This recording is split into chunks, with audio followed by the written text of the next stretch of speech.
Well, computers are getting smaller, faster, and capable of doing more things, but that doesn't mean computers of the past aren't still being put to good use. Emily Parker has more from the Vintage Computer Festival at Purdue.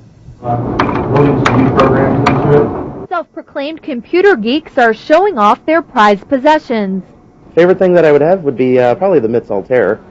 It's put in the history books as one of the first computers, and I got it early on back in high school and had it since then. It's a Zytron data terminal from approximately 1982, and it was simply meant to be carried, if you can believe that, and compose articles and such for newspapers and transmitted over the phone lines to a home office.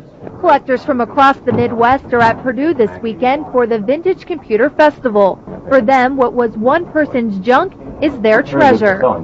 People can go, I threw one of those away 5 years ago because we don't want it anymore. And you hear that a lot, unfortunately. Most of the computers on display are between 10 and 25 years old. It's very interesting to see machines that were as big as refrigerators that couldn't do basic things that we take for granted on modern computers, like graphics or video and music. For most of these people, collecting computers from the past is a fun hobby. But when it comes time to do actual work, they are glad technology has improved. I'd much rather use a modern computer, to be honest, because trying to really get something done on stuff of this vintage just isn't going to happen. I'm happy to sit down in front of Windows and use the wireless Ethernet and everything. No problem.